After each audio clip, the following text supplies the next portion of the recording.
Good morning, Ghana. Good morning, lovely listeners of GhanaTalks Radio. It's yet another beautiful, brand new day. Bright day is giving exuberant, I also like your spectacle, okay? The red. Oh, yeah. Of love. Yeah. They tell me that it's because I'm an Ewe. That's why I like red things. Why do Ewes like red? Me safe, I shock. I'm not really a fan of red, but I don't know. I just have a lot of red stuffs. But it's nice. Oh, yeah. It's nice. Yeah. I think red fits my color, so. Definitely it does. It does. And your blazer. Oh, thank you so much. This is Sister Thank You, by the way.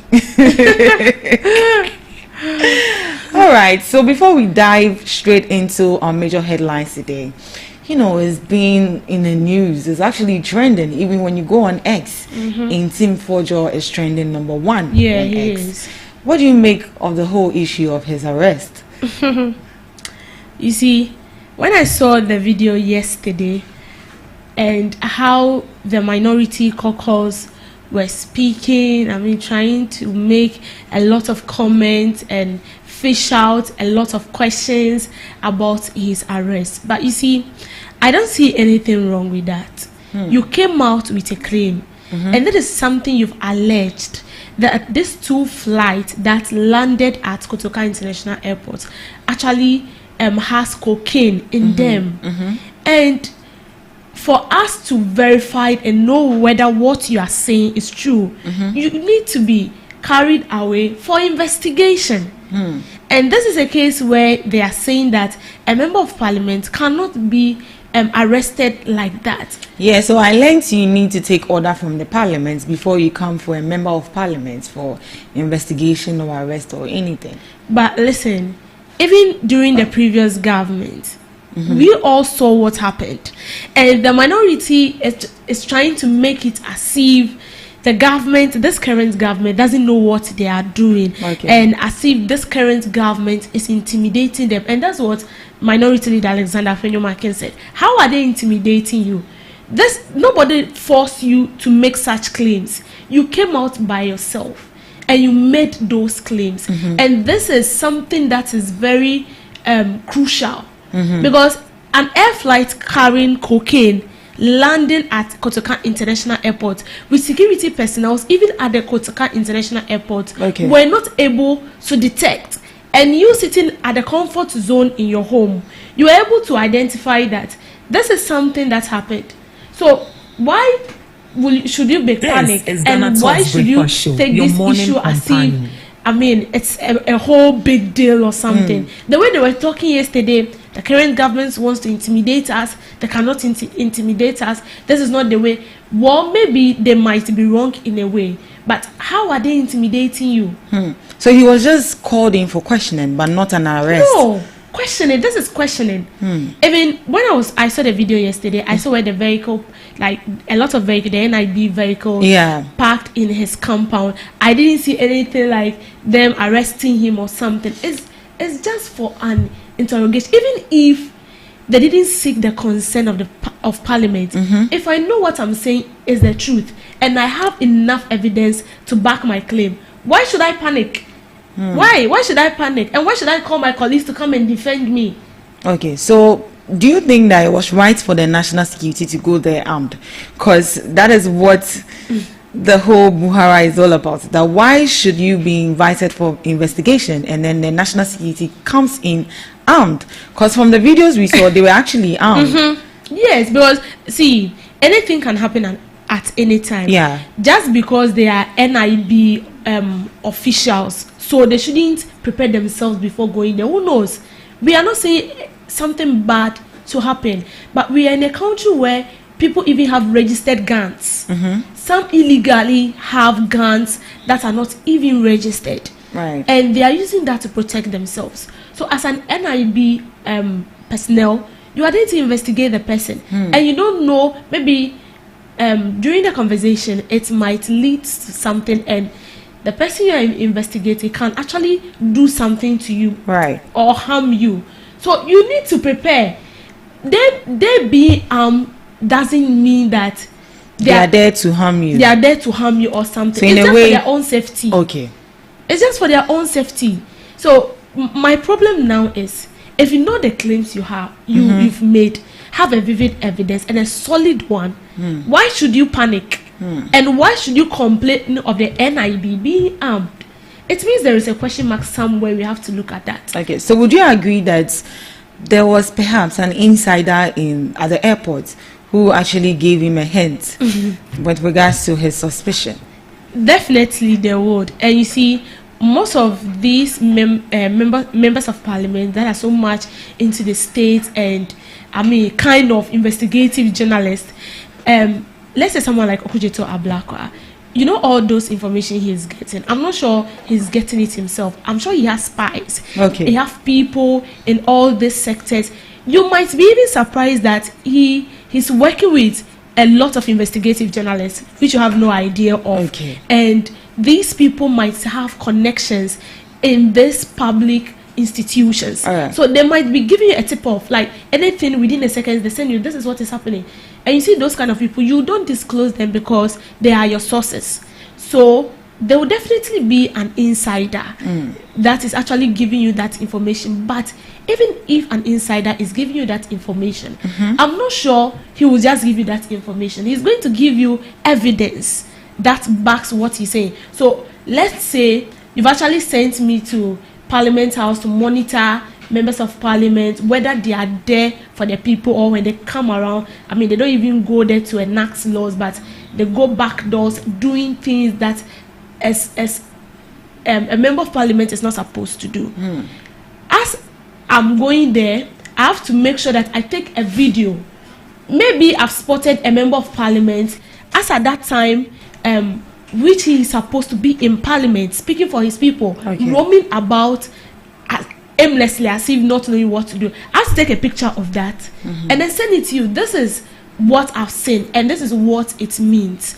So you cannot just come out and make allegations without evidence. And you see, in this case, I'm seeing as if they are panic. That's it tells it all, even from the look of things. Why should you be panic? All right. I'm saying charm store. Where is the evidence that's truly charm store? So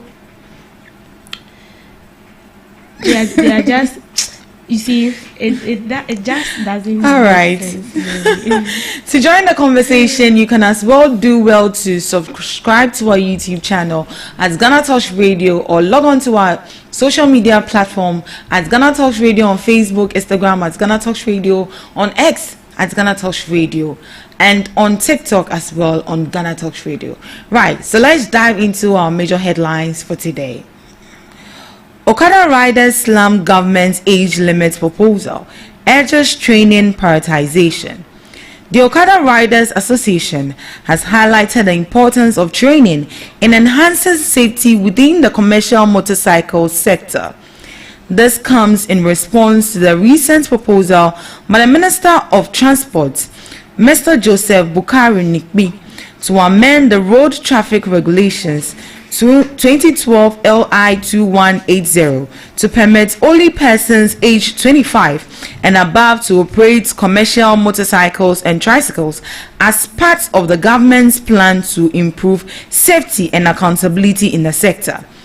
The Public Relations Officer of the Okada Riders Association, Mr. Samuel Akpanamba, sorry if I didn't get the name right, stressed that training is the key to promoting safety in the sector rather than age limits. So he says, we have always said and will continue saying that if you want to bring discipline or reduce accidents drastically on the road, look at training of the rider. Let your focus be there, not age. The 18-year-old guy given the training will know the right decision to take, he said. You know, this was actually part of the campaign policy John Dramani Mahama brought, that he's going to legalize Okada as part of our transport system right here in Ghana. Well, as part of its, passing it as a bill, it comes with its own regulation. And then we saw yesterday that you need to attain the age of 25 before you can ride Okada or join the committee. What do you make of it? Do you think the age is really necessary, or they should focus more on the training? The age is necessary. It's also count. You see, I've seen a lot of people backlashing the government for that limit he has imposed on this Okada staff, but it's a right thing. You see, was it last year when a pastor's son, Amwako or someone, I've forgotten the pastor's name though. Yeah, Salifu, exactly. Whose son got accident at I think around Legon. Yeah. And then through that, two young ladies passed out. Yeah, they lost their life. And that one was even a vehicle, not a motorbike. So you see, riding a motorbike, it entails a lot. For me, I feel like the age also counts. Because you see, these young people, you just take a look at young people coming up, especially this youth, riding motorcycle. They ride it carelessly, especially when there is an occasion going on and they feel like, I have to enjoy myself. Then you see the kind of, shall I say, foolish way they exhibit their skills of riding motorbike. I'll cite an example. Recently, the Salah festivity and from Anyam Market to Banyard. If you see what these youths were doing with motorbike, your tummy, I was like, God, just use one for example. Yes, because the way he's riding the motorbike, as if, and see, if you go into investigate, you will know that most of these people are under 25 years. So I feel like the age counts in as much as they are going to train them as well and then ensure that they abide by due processes. I feel like the age also counts. Let's consider age as well. Because it is true that someone at 12 years can actually know how to drive. But see, even driving it comes with a lot of concentration. Yeah. Your mental, your psychological, thinking also counts. See, riding on a street full of vehicles, big vehicles, you have to concentrate so that you don't end up, crashing another vehicle and then maybe losing your life at a point. But you see, this is a case where these Okada riders, you are not riding yourself. You are going to, pick passengers. So if the person is not matured enough and the person is not, does not fully concentrate on little things that you need to put them into consideration when riding, then we are going to encounter a lot of accidents. So I feel like the age also counts. The age also counts. But don't you think that 25 is too much? It's not too much. Because even if you want to drive here in Ghana, you need to be 18 years. So why is it that motorcycle is 25?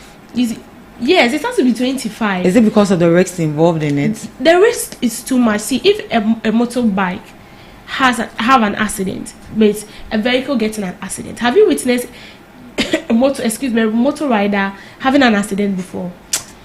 It is very sad. But I believe that if they are being trained well, it doesn't matter the age. See, we still have a lot of people who ride vehicles. They are being trained very, very, very well, and they still ride recklessly. So the 25 for me is good. At least 25, you've gone through training, and I feel like this training is not going to be a 2-month training. I'm sure it will last a bit longer, so that you know tips, like things you are supposed to do, things you are supposed to put in place to avoid accidents. So all these things count. So for me, the age limit is very good. It's very good. It's good for you. It's good for me. The 25 years. They should have even do it 30. The 25 is good. Miss Eugenia, what's your overview of the 25 age limits they've given to Okada? Okay, so I personally feel that 25 is too much, because in Ghana here, when you want to obtain a driver's license, it's from 18 years and above. So why 25? Are they trying to say 18 years above they are incompetent or something? And also for an individual we all start our journey at 18 years after SHS, and most of the times most people even complete SHS before 18 years. So are they trying to say that people who have completed school, especially SHS, and they are ready to be employed and they have motorcycles, because they are not qualified for the age, they need to stay back at home? Maybe that is the only livelihood they can depend on. So 25 is too much. It is too much. They should come back. Even maybe they can start from 20 years, but 25 is too much. And also, if 25, that is the starting point for Okada riders, then I feel that they should, for someone to be, is it a legal adult in Ghana here, then you should start from 25. From also. 25. Yes. So 25 is too much. So what do you think they should focus more on? Right now, the only focus is training and nothing else. It is only training that can make one perfect. It is not age. You can still train a 9-year-old to be perfect, but just that they are not qualified. You have to wait for them to be of age. Even with this banking sectors, you can open an account for your child, starting from their infants, but they don't have access to the bank account until they are 18 years. So all that matters is training. Enough training. Enough training. All right, moving on to our next headline. Scrapping e-levy will promote digital financial inclusion. Mahama. President John Dramani Mahama has defended the scrapping of the electronic transaction levy, describing it as a strategic move aimed at enhancing digital financial services in Ghana. The e-levy, which imposed a 1% tax on transactions conducted through electronic or digital platforms, was officially abolished on April 2nd, 2025. While the decision has sparked mixed reactions, with some critics noting that the e-levy was a significant source of revenue for the government, President Mahama emphasized that the move would help make businesses more accessible to the public. He made these remarks during the address of the CZINC Ghana Business Corporation seminar held at Movenpick Hotel on Wednesday, April 8th. In financial and digital services, Ghana is undergoing a rapid digital transformation.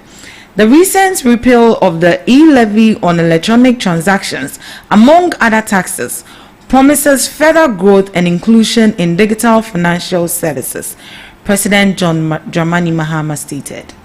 What do you make of it? Do you think scrapping the e-levy will promote digital financial inclusion? Do you think people would like to, embrace digitalization and digital transaction in all they do? Ms. David. Mahama is saying that, no, wait, can you please take it again for me? Yeah. Do you think that scrapping the e-levy will promote digital financial inclusion? Do you think that people will learn to adopt digitalization in terms of transactions? I would say, these digitalization styles have been in existence for so long. Even during the previous government, they pounded on it so much, to the extent that everything has to be you have to do everything electronically.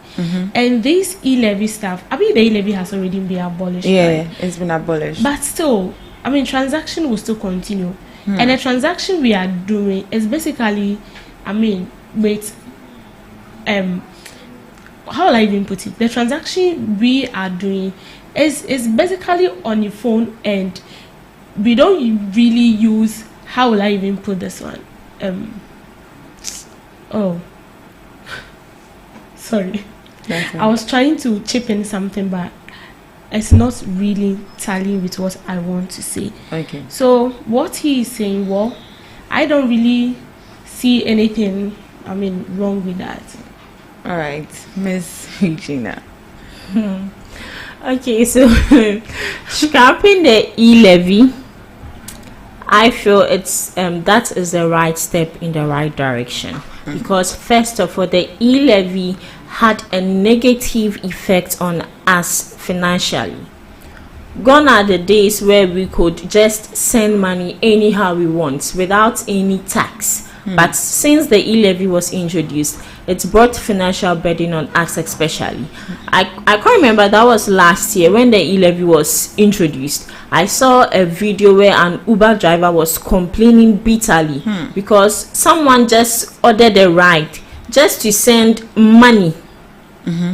The money was in an envelope. It's a huge sum of money, but it was in an envelope sealed until the person has booked the ride to go and deliver that money to the supposed person. So just imagine there was no e-levy. The person would have just gone straight to send the money just like that. Yeah. But because e-levy was introduced, the person had to find an alternative. Well, I'll say obey your charges in the pad and I could obey your boat fee.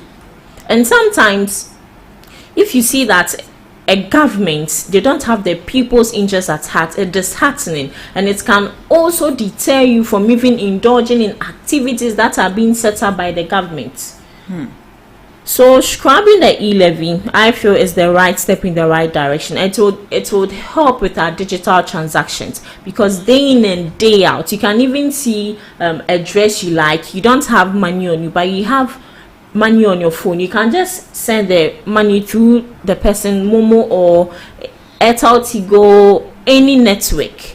So it would help with our financial or digital transaction, because I would say that in every aspect of the world, digital transaction is the number one, or should I say the huge revenue, because people are really getting money out of transactions, Momo and the all Momo that. Exactly. That. So just imagine the e-levy being scrapped. About 2 billion Ghana cedis is coming back to the people. So the digital transaction, I feel that it would really help.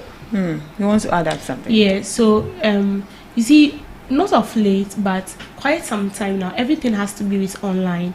Even if you want to purchase something, you buy it online. You buy it online. To the extent that now when you want to buy your dresses, sandals and everything, you purchase and you buy it online. But when the e-levy was introduced, it became so tough, because something that you can actually buy without tax being added on it, now there was a tax on it, and so it was making it difficult for people to actually purchase online.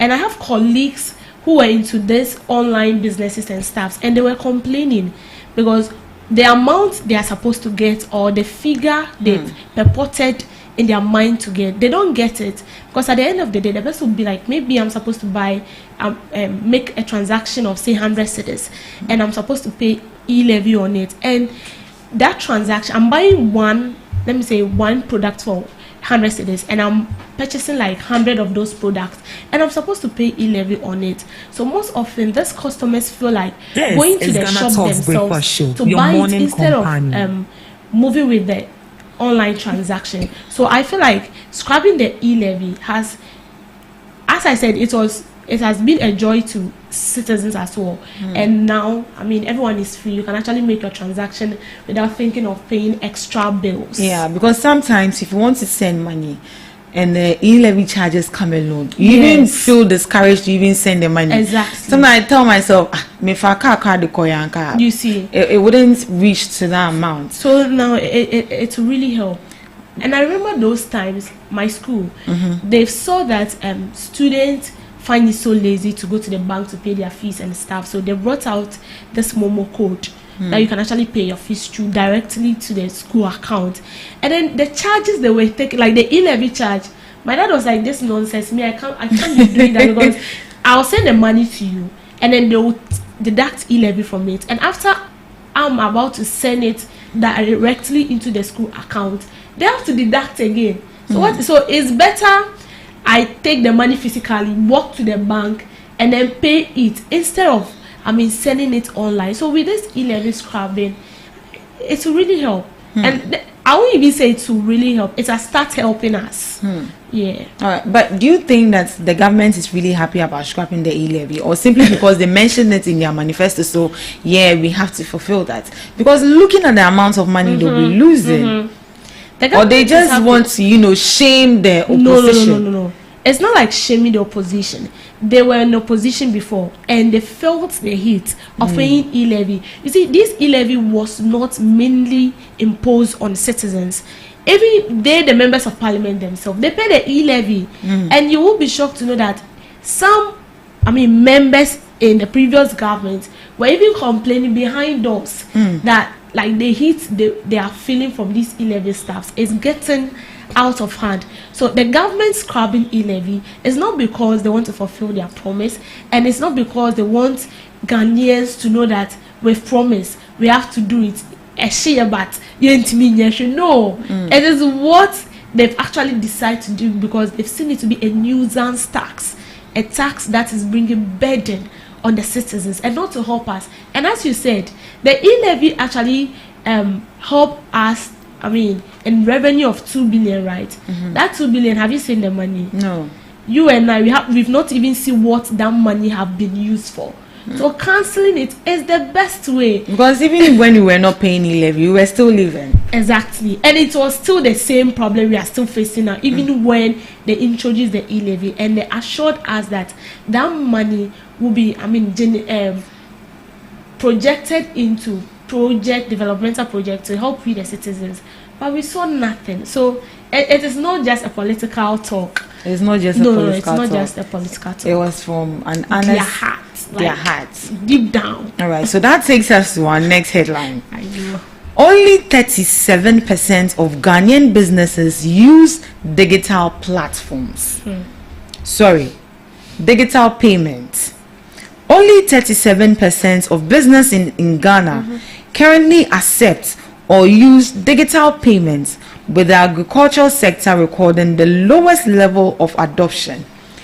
This is according to a news report on the adoption of digital financial services by business firms in Ghana, jointly released by Retail Finance Distribution and the Institute for Statistical, Social and Economic Research, with support from the Ghana Statistical Service. The report notes that digital payment adoption and usage is highly uneven, concentrated in Greater Accra and regional capitals. It further adds that female managers significantly boost revenue and merchant account adoption and usage. Key barriers to adoption and usage include knowledge gaps, fraud concerns, and perceived uncertain returns. Significant digital payments adoption and usage gaps exist across firm sizes, sectors, formality, and location.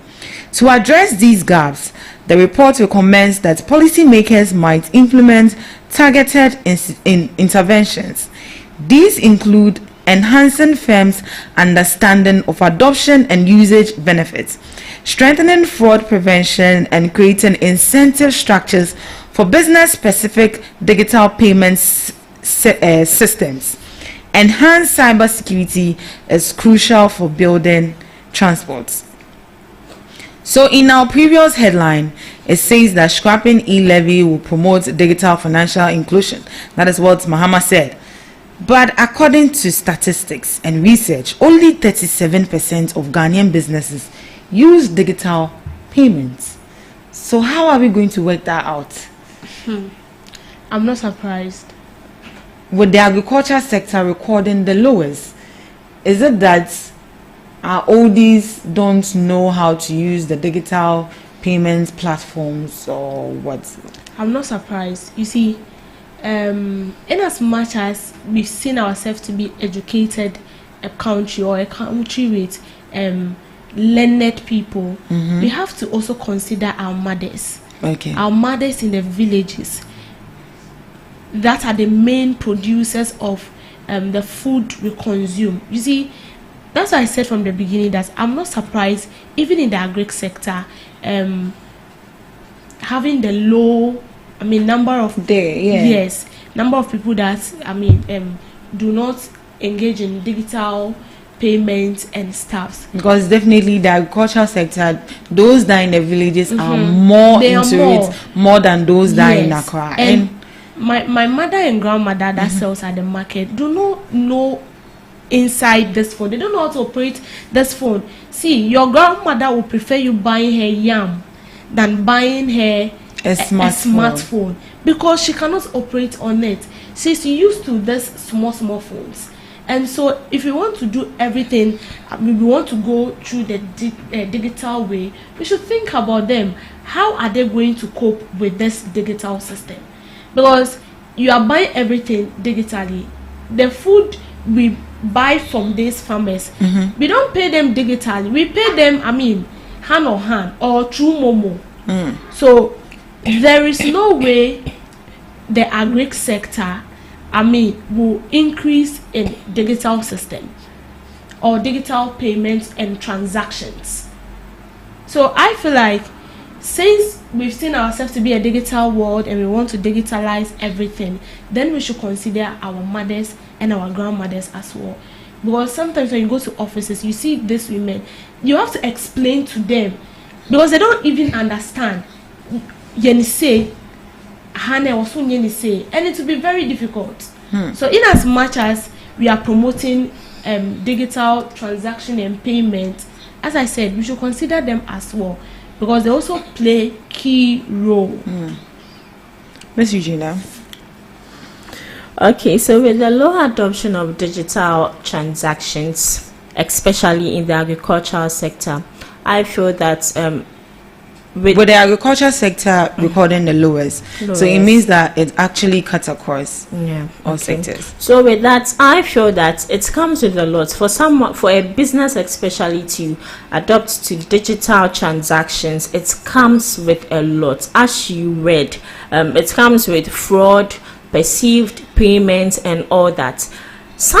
I don't want to mention any network provider here, but some network providers can should I say resend people's money back to them once they call them that, hello, please, I made a wrong transaction. They can just automatically resend the money back to the person who sent the money without confirming from the person who received the money, and that is bad. When you go on TikTok and you search for scams, a lot of videos making waves on social media is about how people have sent money to vendors, and vendors would say that they've seen the alert, but because these providers have sent back the money because people called to say that they've done a wrong transaction. And aside that scam, you can also be there. A huge sum of money is in your account, either 1,000, 2,000, then automatically someone has withdrawn the money without you knowing how that transaction was made. And nextly, someone can tell you, oh, I've sent you this money. You know, most of the time when someone tells you I've sent you money, you don't just go straight into your account to check it. But you just check the message.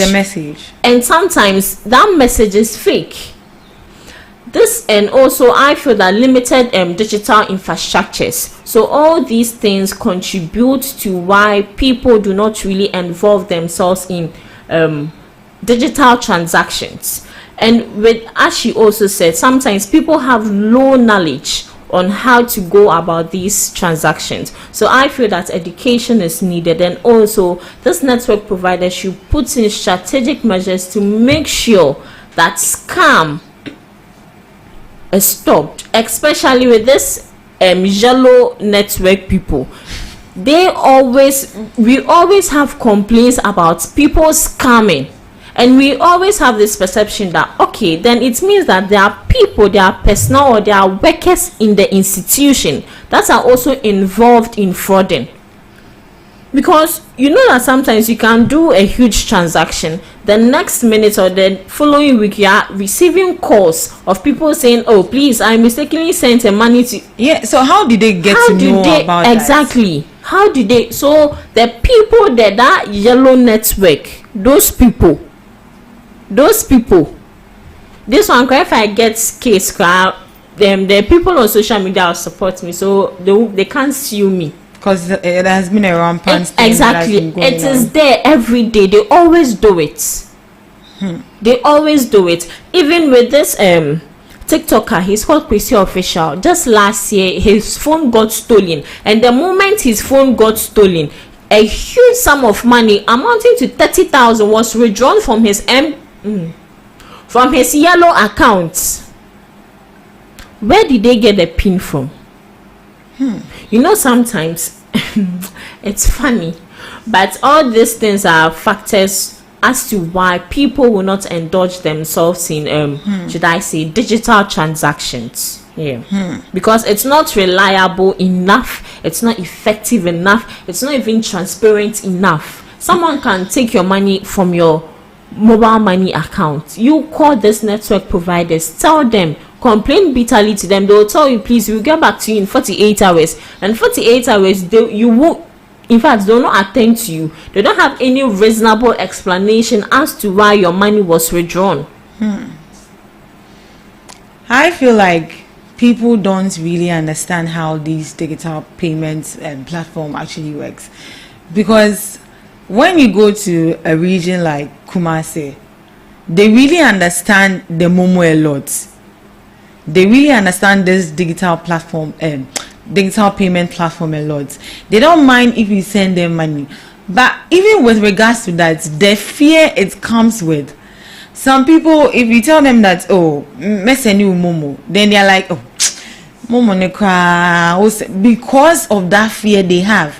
If you are sending one number ni na akoto obi for the so, and I say we send it out within the next minute, obi be feel say, oh, my send is go phone. So how did these people get an HBD? And I'm saying HBD, they just try their luck. Because I feel like that is actually a sector that is actually a factor. That is why people haven't adopted to this digital payments.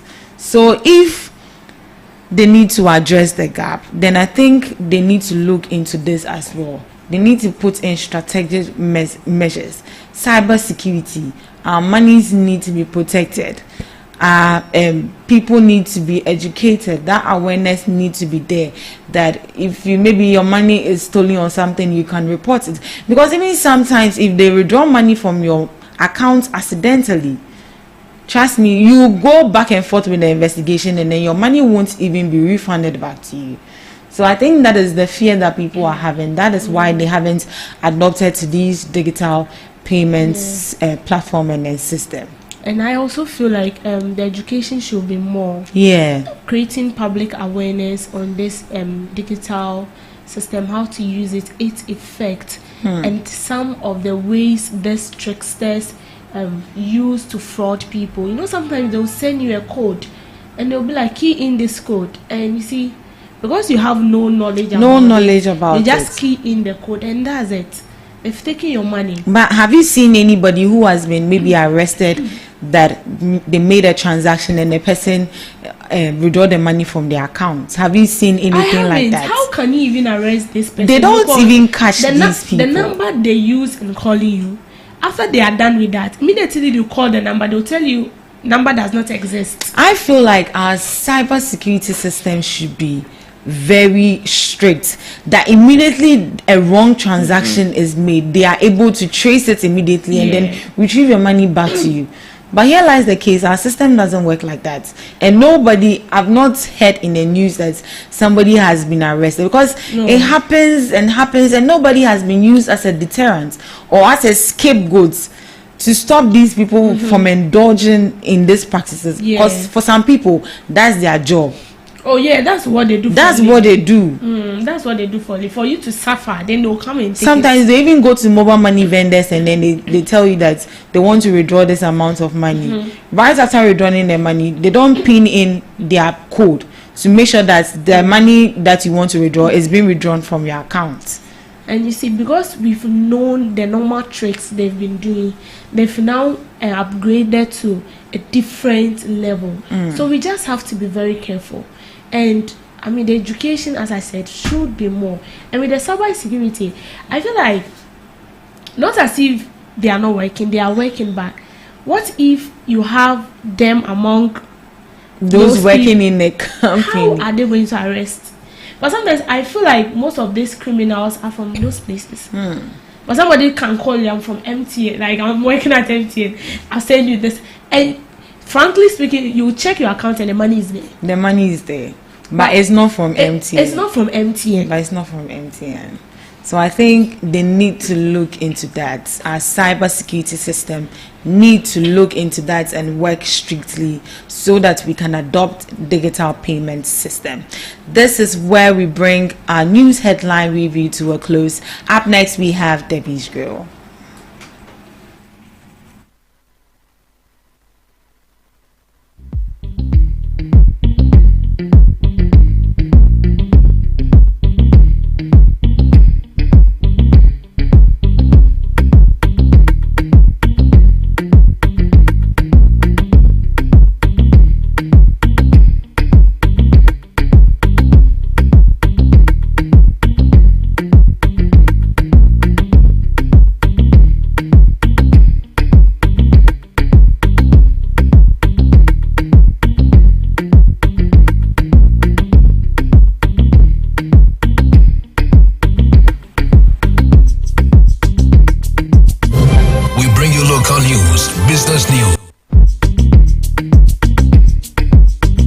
Morning, and thank you for joining me again on Debbie's Grill. We grow, we train, and we bring out the truth.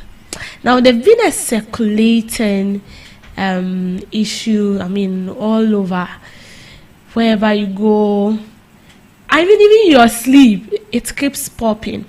Now, so let's dive straight to it. The minority in Parliament has condemned what it described as an attempted intimidation of Reverend John Intim Fojo, ranking member on Parliament's Interior and Defence Committee and member of Parliament for Ascent South, by the National Investigation Bureau. This follows the MP's recent allegations regarding two suspicious flights at the Kotoka International Airport, which he claimed was carrying drugs and cash. So, speaking to the media after a failed attempt to arrest the MP at his residence, the minority leader Alexander Afenyomakin declared the caucus unwavering support for their colleague, and the described move by the NIB as politically motivated and aimed at silencing dissent with Parliament. He stressed that the minority remains committed to ensuring transparency and accountability in investigating allegations made by the Member of Parliament and insisting that due processes are followed. So this was basically something that happened yesterday, and it was all about Member of Parliament for Ascent South making allegations about two flights landing at Kotoka International Airport that has cocaine drugs in them. And he made this allegation for quite some time now. And I feel like for us to be properly sure that what he's saying is true, the government, even President John Dramani Mahama, has made it clear that they're going to follow this issue and make sure that the truth out of it will be known if it is true that those flights has cocaine for Joe. And it came out that the minority caucus are saying that the government wants to intimidate them, the government wants to suppress them, and that we are in a democratical country. Yes, Ghana is a democratical country. So my question is, how are they trying to intimidate you? No one forced Reverend Intim Fojo to make those claims. He came out boldly himself to create the awareness of the public that this is what is going on. Two flights landed at the Kotoka International Airport carrying cocaine in them. And we know that, smuggling of cocaine into this country is illegal. So then, we have to investigate this matter.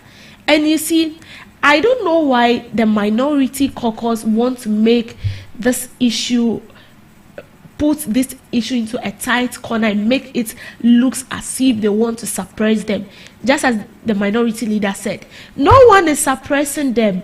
Mr. Fenyomake, no one is intimidating you. No one is intimidating the minority caucus. No one is intimidating Reverend Intim Fojo. He made the claim himself. You saw it. So what's the big deal now? I made a claim and I'm to be investigated.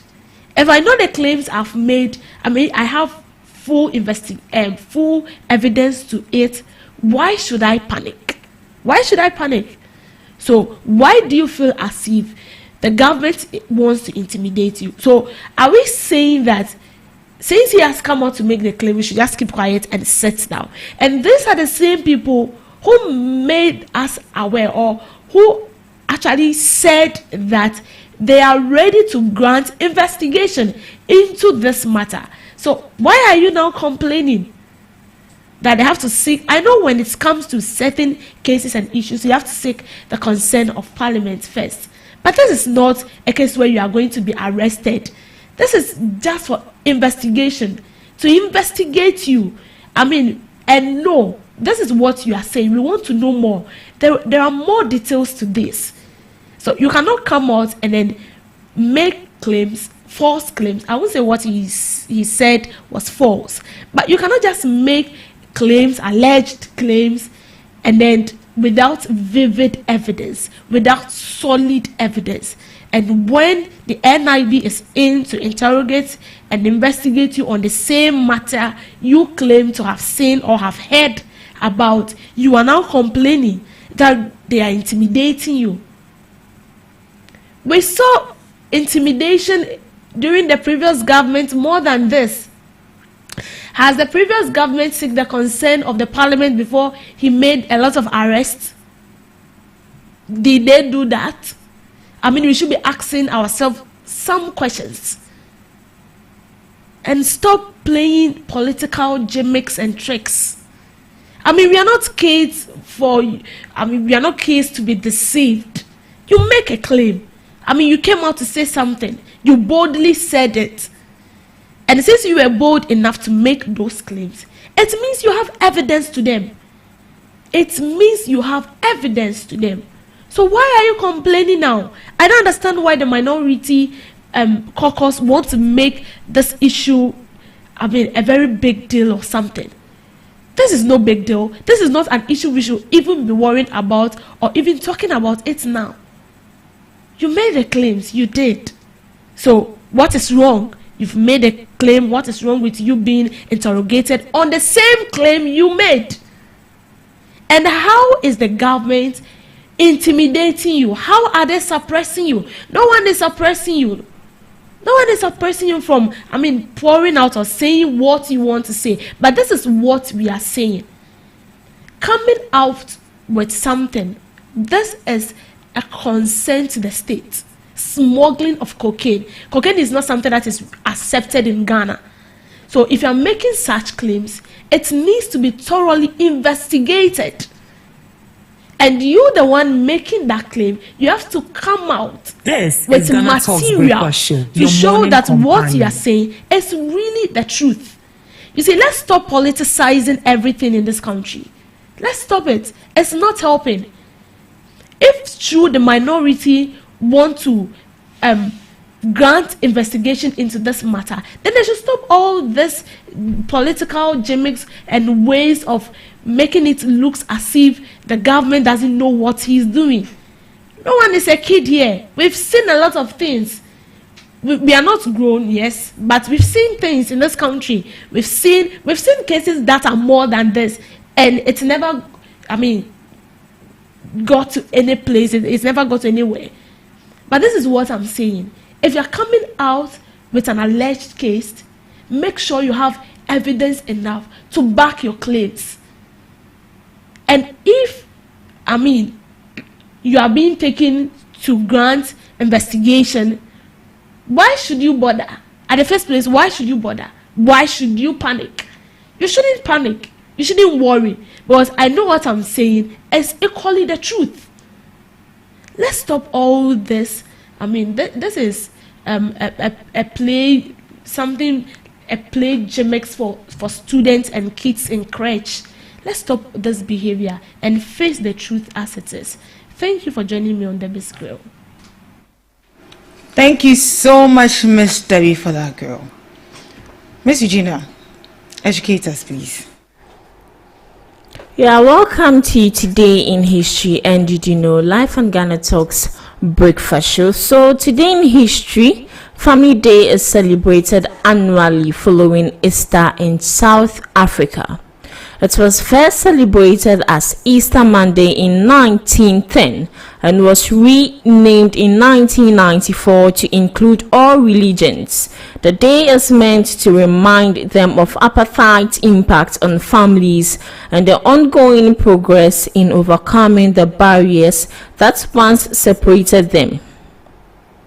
2002 African Union Intergovernmental Organization, established in 2002 to promote unity and solidarity of African states, to spur economic development and to promote international cooperation. The African Union replaced the Organization of African Unity, which had been founded in 1963. 2001, the Netherlands is the first country to legalize euthanasia after a controversial law came into effect in April. The Dutch Parliament finally gave its approval to the bill in April 2001. Euthanasia refers to deliberately ending someone's life, usually to relieve suffering. Doctors sometimes perform euthanasia when requested by people who have a terminal illness and are in a lot of pain. 1972, the development, production and stockpiling of biological weapons were outlawed by the Biological Weapons Convention signed by more than 150 countries. 1866, 3 years after stopping a carriage driver in Russia from beating his horse, Henry Bergh of the United States founded the American Society for the Prevention of Cruelty to Animals in New York City. The American Society for the Prevention of Cruelty to Animals became one of the largest organizations dedicated to halting cruelty to animals. Moving to some did you know. Did you know that the earth is round, or more specifically an oblate spheroid, meaning it's slightly flattened at the poles and bulging at the equator? Did you know that the tallest building in the world is the Burj Khalifa? Did you know that bats are the only flying mammals? Did you know that a watermelon is 92% of water? And lastly, did you know that if you sneeze too hard, you could fracture a rib? This is where I end today's Today in History and Did You Know, live on GhanaTalks Radio. Thank you so much, Miss Regina. But if you sneeze too hard, you fracture a rib. That's harsh. All right. Thank you so much for joining us in the first segment of the GhanaTalks Breakfast Show. Right after this, we are coming up with the news, and then after the news, we have the second segment. Please stay with us. What do you want for breakfast? How do you want your breakfast? English breakfast, French fries. Koko Nikosi, alo komi kesheto. Wache. Well, Gobe is the real deal. Join us on GhanaTalks Radio. Let's serve you a buffet of breakfast. From news headlines review, current affairs to social issues. Entertainment, sports, and all the trending stories live on our mobile app and across all socials from Monday to Friday, 7 a.m. to 10 a.m. With me, Pakwesi Omare, Regina Bless, Deborah Adoso, and I am Esinal Fiagbedu. This is GhanaTalks Breakfast Show. Are you ready to amplify your business or brand's reach and make a meaningful impact in Ghana and beyond? Partner with GhanaTalks Radio today to connect with a diverse audience across Ghana and beyond. Elevate your brand through on-air promotions and social media. Boost your brand during prime time. With GhanaTalks Radio, you can extend your reach across digital platforms. GhanaTalks Radio is not just a station, it is a community hub where your brand becomes part of the conversation. Join us in fostering connections, celebrating culture, and making a lasting impression. For customized sponsorship packages and enquiries, email contact@GhanaTalksRadio.com or call +233 202 544614. GhanaTalks Radio, giving the youth a voice.